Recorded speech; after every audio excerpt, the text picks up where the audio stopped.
Bonjour à toutes et à tous, bienvenue dans ce premier épisode de IA Parlons-en, une initiative portée par Nanatech Vision, qui est une start-up qui développe des solutions basées sur l'intelligence artificielle. Je suis Ashley Pouma, présentatrice de ce podcast, et j'ai le plaisir d'accueillir aujourd'hui Madame Nyako, avec qui on va discuter sur le thème de l'IA au service de l'entrepreneuriat. Bonjour Madame Nyako. Bonjour. J'espère que vous allez bien et merci d'avoir accepté notre invitation. Avant toute chose, il est important de se présenter pour toutes les personnes qui ne vous connaissent pas et qui auront la chance de vous connaître à travers ce podcast. Pouvez-vous vous présenter et nous parler un tout petit peu de votre parcours? Alors, merci beaucoup pour l'invitation. Donc, je suis Asia Nyako, donc directrice d'accompagnement chez Concret. Alors, j'ai rejoint Concret en 2016 et depuis lors, je m'occupe de tout le pôle, on va dire, accompagnement des entrepreneurs. Donc, on conçoit et on pilote des programmes d'accompagnement qui vont de l'idéation au lancement sur le marché. Donc Concret, c'est des structures d'accompagnement qui développent et conçoivent, comme je l'ai dit, des programmes d'accompagnement, mais également des technologies qui ont pour objectif d'impacter l'entrepreneur et son écosystème. Donc on a développé des plateformes comme WeComeCom, on a développé un outil aussi qui s'appelle Let's Go ou un outil d'IA qui s'appelle Tambali.ai qui permet à des entrepreneurs de pouvoir générer leur mini business plan en quelques minutes. Voilà un petit peu. Et comment pouvez-vous définir aujourd'hui la place de l'intelligence artificielle dans le développement de ces startups-là et dans les projets entrepreneuriaux?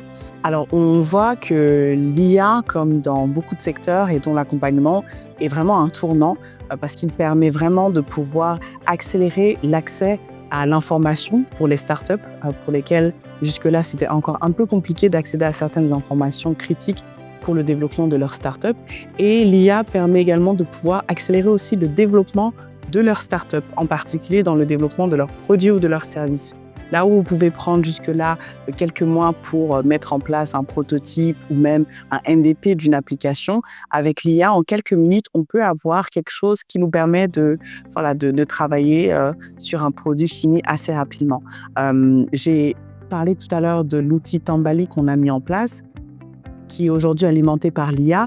Il permet de générer très facilement un business plan et un plan d'action pour un entrepreneur qui a une idée mais qui ne sait pas par où démarrer. Donc vraiment, l'IA, c'est un accélérateur du développement des startups au Sénégal. Et à quel stade de la création d'une startup, l'intelligence artificielle peut-elle apporter le plus de valeur en fait? Je pense à toutes les phases. Si je prends peut-être la phase d'idéation, grâce à l'IA, on permet d'avoir de l'inspiration sur comment finalement structurer son idée de projet. Donc à travers la plateforme Tambali.ai entre autres. Aux phases d'études de marché, l'IA permet de pouvoir faire des recherches accélérées sur les données que l'on souhaite avoir. Au stade de développement de produits, on peut développer un prototype ou un MVP assez facilement. Et dans la phase de lancement, on permet également d'optimiser certains outils comme les réseaux sociaux pour pouvoir créer du contenu plus facilement, atteindre sa cible plus facilement et donc vendre. Et selon votre expérience personnelle, quelles sont les erreurs ou les idées reçues les plus fréquentes des entrepreneurs concernant l'intelligence artificielle? Alors, beaucoup de gens pensent que l'IA fait tout, ou au contraire ne fait rien. Mais je pense, si on prend le cas des gens qui pensent que l'IA fait tout, ils pensent qu'il suffit de générer du texte à travers de l'IA ou du contenu pour se dire « Ah ben c'est bon, c'est fini ». Alors que non, ça peut accélérer sur certains aspects, mais l'expérience de l'entrepreneur et sa capacité à exécuter le projet sont et resteront fondamentales. Donc l'IA ne fait pas tout. Au contraire, c'est pas parce que vous avez généré en quelques minutes une application que forcément elle va marcher.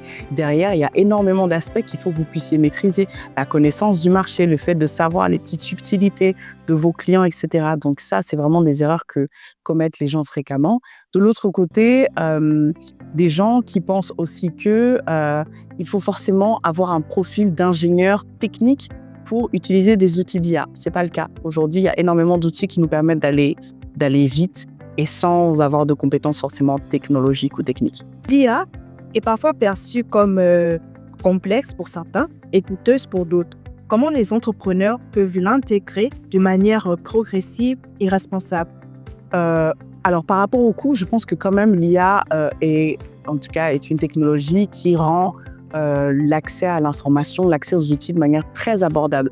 Aujourd'hui, un abonnement de ChatGPT ne coûte pas, je sais pas, $20 ou quelque chose comme ça. Donc là où avant, on allait peut-être devoir payer un développeur ou développeur junior des centaines de milliers de francs CFA, avec l'IA aujourd'hui, on peut avoir accès à certains contenus de manière très abordable, on va dire, pour pas dire quasi gratuite.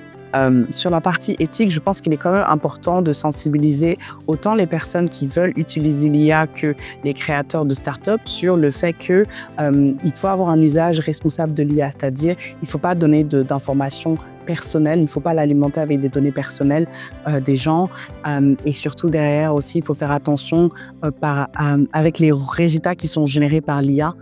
Parce qu'on a vu des cas malheureux dans certains pays comme les États-Unis où l'IA, parce qu'il n'a pas été forcément très bien régulé, contrôlé, ça a mené à des exemples dramatiques.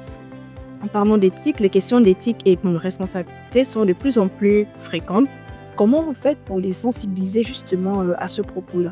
Alors nous, on sensibilise beaucoup les entrepreneurs à vraiment l'esprit critique. Parce que je pense qu'on est aux premières heures quand même dans nos pays de l'utilisation de l'IA, où il y a quand même beaucoup d'interrogations sur ce sujet-là. Mais on invite vraiment les jeunes à se poser, à vraiment cultiver leur esprit critique.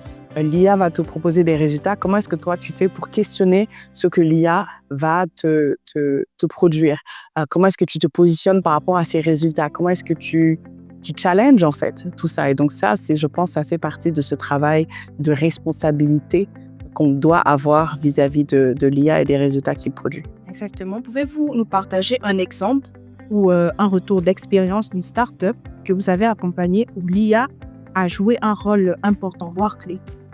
Alors, il y a beaucoup d'exemples. Cette année, on a la chance d'avoir eu à dérouler 10 cohortes de pré-incubation qui ont un lien avec l'IA. Donc, on a développé des cohortes sur l'agriculture et l'IA, sur la logistique, etc. Donc, on a fait ça toute l'année. On a eu la chance d'avoir accompagné, il me semble, 263 startups.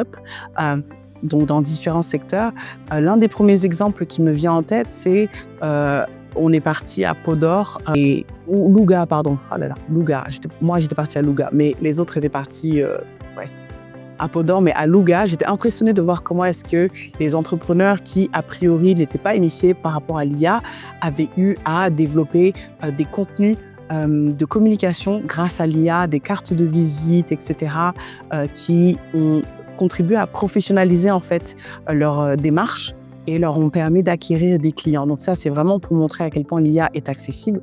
Mais de l'autre côté, on a des startups qui aujourd'hui utilisent l'IA pour développer leurs prototypes dans le but de pouvoir se lancer sur le marché. Et pour conclure, quel conseil pouvez-vous donner à un entrepreneur qui hésite encore à intégrer l'intelligence artificielle dans sa stratégie de développement? Ok, il va être important, je pense, pour les entrepreneurs qui se posent ces questions-là, de s'interroger sur les opportunités qu'offre l'IA, parce que l'IA offre beaucoup d'opportunités. Et donc, je pense que le plus tôt ces entrepreneurs-là se familiariseront avec les outils d'IA, et le plus tôt ils pourront bénéficier de tous les apports qu'apporte l'IA dans leur projet. Merci beaucoup, Madame Adia, d'avoir accepté notre invitation et d'avoir partagé votre expérience avec nous. Merci également à vos chers auditeurs de nous avoir écoutés.